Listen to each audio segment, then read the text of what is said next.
Сәлеметсіздер ме балалар? Бүгінгі сабағымыз біздің ерекше сабақ болғаны қалай? Бүгінгі ерекше ашық сабағымызды бастап отырмыз. Сабағымызға көтерілді көңіл күймен келсе, оң қолыңызды көтеріңіз. Жарайсыңдар. Ал өз білімдеріңе сенімді болсаңдар, сол қолдарыңызды көтересіңдер. Егер сендер еліміздің тағдыры маңызды десеңдер, бір қадам алға басамыз. Егер еліміздің болашағы біздің қолымызда десеңдер, шапалақтаймыз. Сабағымызды бастамас бұрын үш топқа бөлініп алайық. Топ басшылары келіңіздер, жұрттары келіңіздер, мына суреттерді аламыз.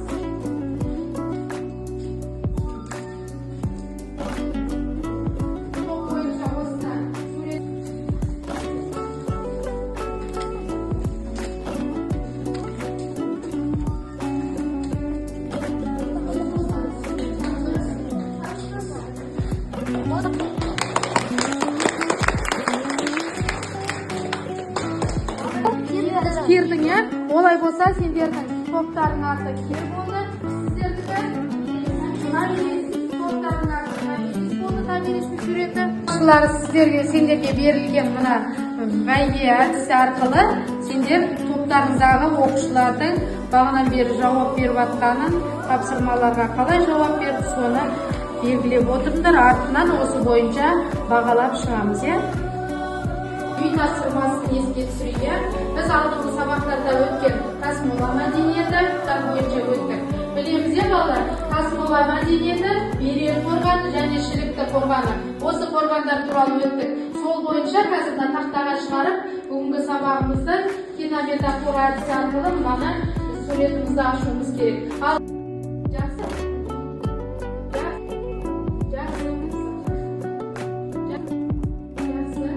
Қараңдар, кімнің суреті? Кердің суретін көріп тұрмыз, ә? Ал ондай болса, мына видеода не бар екен? Қараңыз, бәріміз. Бүгінгі сабағымыз бойынша.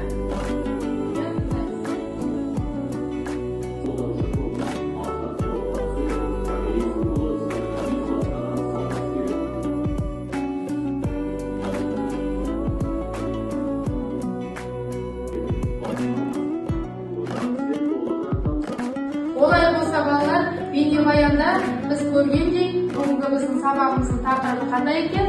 Сақ патшайымы томирис. Зерттеу сұрағымыз сабағымыздың. Тарихи деректерде томиристің бейнесі қалай сипатталады?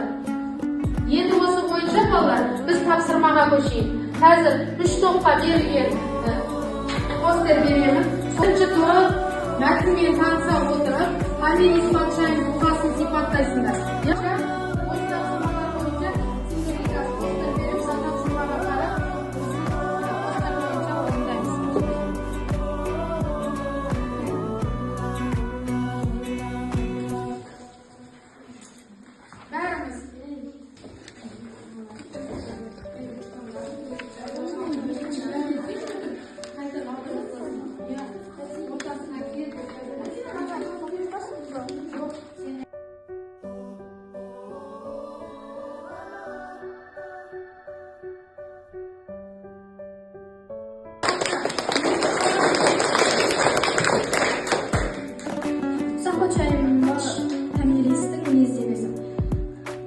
Патшайым батыл, ержүрек, әрі әділдіктің символы болған. Және де ол елінің тәуелсіздігін басты орынға қойған. Жарайсыңдар, жақсы. Керге сипаттама. Кер өте қатал болған, ержүрек болған, қатыгез болған, өзін мықты санайды. Кердің соңын оның ізбасары бірінші Дарий жалғастырады. Бірінші Дарий өзі жинақтаған әскерін сақтарға қарсы апарады. Бірінші Дарий әскерін судан алып шыққанымен жорықтары саяқталады. Геродот сақтар мен қарсы патшасы кер арасындағы соғыс туралы жазған. Сұрауы сақ тайпалары мен олардың батырлығы туралы мәлімдеді. Жақсы. Көріп отырсыңдар, балалар, я? Геродот пен Страбонның томирис туралы өздерінің жазбаларында жазған туралы үшінші топ жақсылап жазып кетті. Ал енді балалар, бірінші тапсырманы бәрін жақсы орындап бітірсіңдер. Енді топ бойы boyunca bir-birimizni bağlap chiqaylik. Birinchi topda, ikkinchi top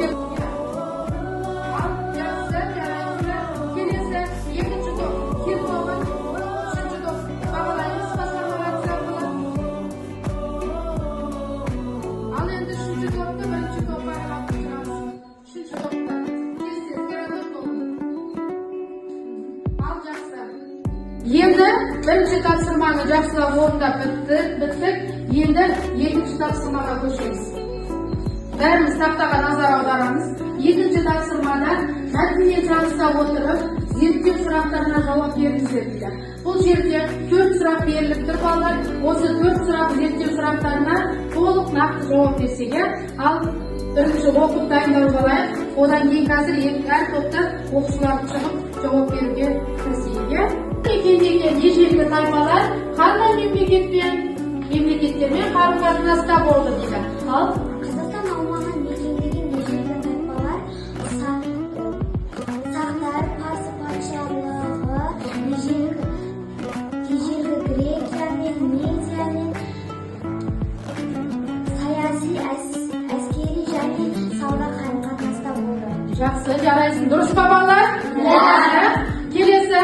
Сақтарды бағындырып алып, империя жерін кеңейтуге одақ құрды.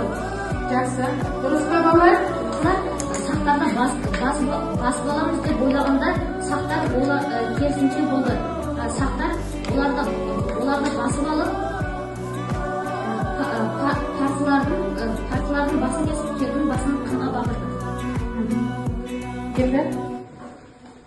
Одан кейін партиялар ұтамыз деп ойлағанда, олар керісінше ұтылып қайтты.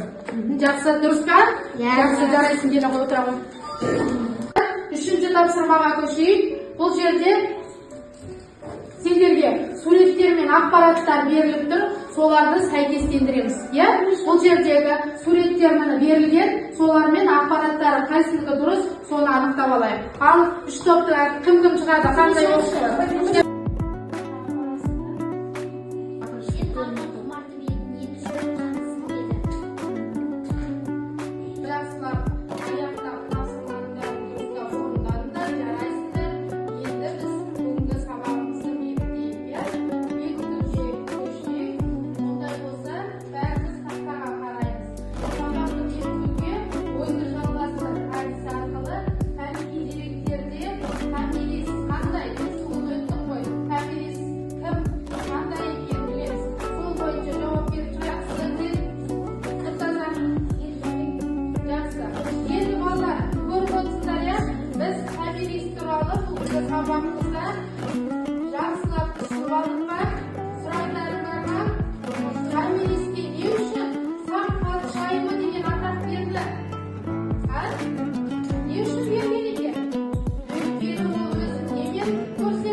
жақсы байқау.